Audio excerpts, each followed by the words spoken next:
السلام علیکم ورحمۃ اللہ وبرکاتہ۔ دوستو کیسے ہیں آپ سب لوگ؟ امید کرتا ہوں آپ سب لوگ خیریت سے ہوں گے۔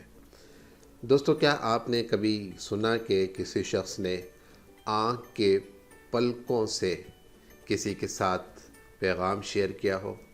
کیا آپ نے کبھی دیکھا کہ کسی شخص نے اپنے آنکھوں کے پلکوں کے ذریعے سے کسی کو پیغام سمجھایا ہو؟ کیا آپ نے کبھی دیکھا کہ انسان نے ایک لمبی عمر صرف اور صرف اپنی آنکھوں کے پلک جھپکنے کے ساتھ گزاری ہو؟ دوستو یہ سننے میں بھی جیسے عجیب ہے، ایسے ہی حقیقت میں بھی بہت عجیب ہے۔ اور دوستو آج میں آپ کو ایک ایسا ہی واقعہ بتانے والا ہوں جس کو سن کر آپ حیران بھی ہوں گے اور ساتھ ساتھ اپنے آپ کے اوپر بھی فخر بھی کریں گے کہ اللہ نے آپ کو کتنی زیادہ نعمتیں عطا فرمائی۔ تو دوستو اگر آپ نے ابھی تک میرا چینل دا نالج سبسکرائب نہیں کیا تو پلیز اسے سبسکرائب کر دیجئے اور ساتھ لگے ہوئے بیل کے آئیکن کو ضرور دبا دیجئے تاکہ آپ کو آنے والے ہر نوٹیفیکیشن مل سکے۔ دوستو جینز ڈرمینک بوبی ایک فرینچ صحافی تھا۔ 23 اپریل 1952 کو پیدا ہوا۔ اس نے تعلیم حاصل کی اور تعلیم حاصل کرتے کرتے وہ صحافی بنا، اور پھر اس کے بعد صحافت کی منزلیں طے کرتا ہوا وہ اوپر سے اوپر، عروج سے عروج پر چلتا گیا، یہاں تک کہ وہ پیرس کے مشہور میگزین فیشن میگزین الیکا کا چیف ایڈیٹر بن گیا۔ یہاں تک پہنچنے کے بعد یہ اس کا عروج تھا اور وہ یہ سمجھتا تھا کہ آج تک جو کچھ اس نے چاہا وہ اس نے حاصل کر لیا۔ بیوی بچوں کے ساتھ ہنسی خوشی زندگی گزار رہا تھا، کیمپنگ کرتا، چاند سے باتیں کرتا، ساحل سمندر پر اپنی فیملی کے ساتھ جاتا اور وہاں پر جا کر لہروں کے ساتھ کھیلتا۔ زندگی گزرتی گئی، لیکن درمیان میں ایک عجیب واقعہ پیش آ گیا۔ 8 دسمبر 1995 کو جب وہ کرسی کے اوپر بیٹھا ہوا تھا اور اس نے کرسی سے اٹھنے کی کوشش کی تو وہ ناکام ہو گیا۔ اب یہ اٹھنے کی کوشش اس کی ناکام اس لیے ہوئی کہ اس کا دل بھی کام کر رہا تھا، خون بھی گردش کر رہا تھا، لیکن اس کی تمام حسیات جواب دے چکی تھی۔ دوسرے الفاظ میں وہ کومے میں جا چکا تھا، دل بھی کام کر رہا تھا، خون بھی گردش کر رہا، لیکن اس کی حسیات کام نہیں کر رہی تھی۔ 20 دن کومے میں رہنے کے بعد اچانک ایک دن اس کی آنکھ کھلی اور اس کو جب ڈاکٹر نے چیک کیا تو انہیں معلوم ہوا کہ اس کا پورا جسم مفلوج ہو چکا ہے سوائے اس ایک آنکھ کے جس سے وہ گرد و بیش کو دیکھ رہا تھا۔ اللہ کی قدرت یہ ہے کہ کچھ دنوں کے بعد اس کے سننے کی حس لوٹ آئی، اور پھر چند دن اور گزرے تو اس کے بائیں آنکھ حرکت کرنا شروع ہوئی اور بائیں آنکھ کی حرکت کی وجہ سے اس کی بینائی بھی لوٹ آئی۔ اب صورتحال کچھ یوں تھی کہ اس کے سننے کی حس کام کر رہی تھی اور بائیں آنکھ کی حرکت اور اس کی بینائی کام کر رہی تھی۔ اب صرف ان 2 چیزوں کی بنا پر اس نے زندگی جینے کا فیصلہ کیا۔ اپنی ان آنکھوں کی پلکوں کی حرکت سے وہ اپنی پسند اور ناپسند کا اظہار کرتا تھا۔ جب کسی چیز کو وہ پسند کرتا یا اس کے لیے اس نے یس کرنا ہوتا تو وہ اپنی آنکھ کی پلک کو جھپکاتا، اور جب اس نے نو کرنا ہوتا اور اسے پسند نہ ہوتی تو وہ اپنے آنکھ کی پلکوں کو نہ جھپکاتا بلکہ بالکل اس کو اپنی جگہ پر قائم رکھتا۔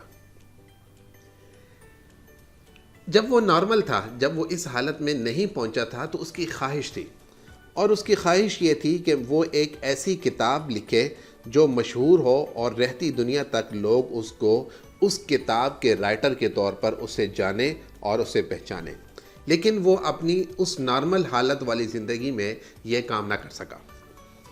بوبی کی بیوی بہت ہی ہمت والی تھی اور اس نے اس بات کا بیڑا اٹھانے کا فیصلہ کیا کہ وہ اپنے شوہر کی اس خواہش کو ضرور پورا کرے گی، لیکن کیسے؟ اس کی تو حسیات کام نہیں کر رہی تھی، ایک صرف سننے کی حس تھی اور ایک بائیں آنکھ کی جھپکنے کی جو حرکات تھیں وہ کام کر رہی تھی۔ اب اس کی بیوی نے پہلے تو اس سے کمیونیکیشن کا ایک طریقہ ایجاد کیا کہ وہ جو بھی اس سے بات کرتی وہ پلک جھپکنے کے ساتھ اسے بات کرتی، اور اگر اس کا شوہر بوبی اس پر پلک جھپکا دیتا تو وہ سمجھ لیتی کہ یہ بات درست ہے، وہ اس پر ایگری کرتا ہے، اور جب وہ پلک نہ جھپکتا تو وہ سمجھ جاتی کہ وہ اس پر ڈس ایگری ہے۔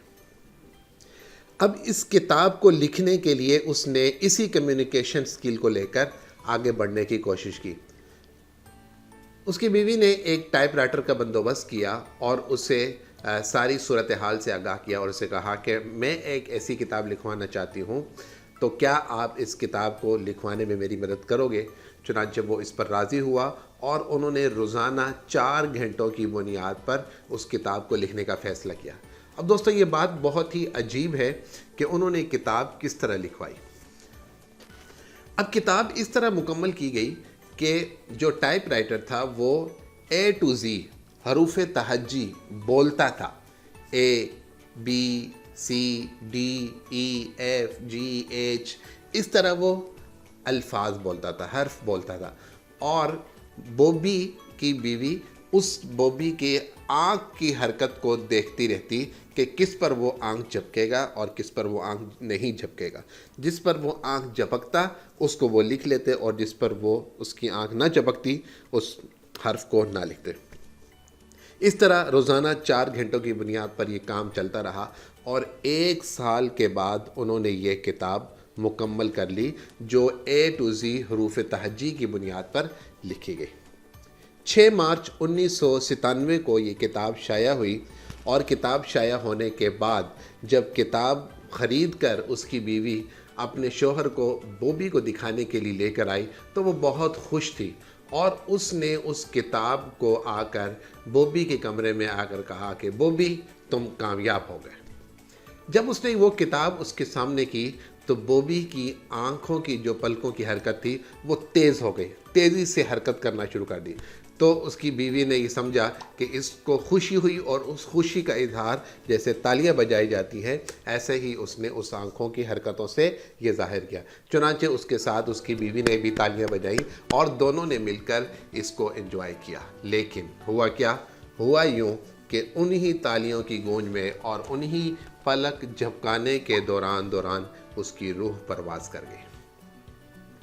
دوستو شاید قدرت کو یہی منظور تھا کہ صرف یہ کتاب منظر عام پر آنے کی دیر تھی، یا اس سے یہ کتاب لکھوانا مقصود تھی کہ وہ کتاب جیسے ہی مکمل ہوئی ویسے ہی اس کی روح بھی پرواز کر گئی۔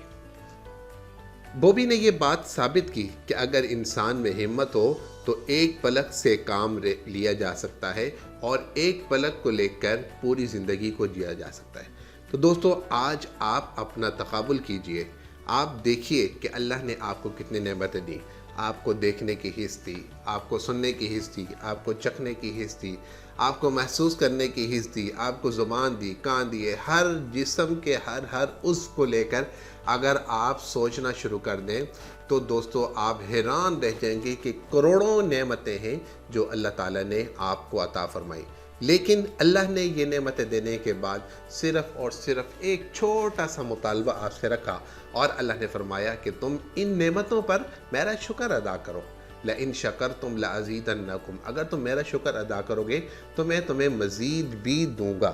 تو دوستو اللہ کا شکر ہر وقت ادا کرتے رہنا چاہیے، اور اگر آپ کسی شخص کو ایسی حالت میں دیکھیں تو اس پر ہنسنے کے بجائے آپ اللہ کا شکر ادا کریں کہ آپ کو اللہ نے اس مصیبت میں، اس تکلیف میں اور اس رنج میں مبتلا نہیں کیا، اور آپ کو صحیح سلامت رکھا تاکہ آپ اس کا زیادہ سے زیادہ شکر ادا کر سکیں۔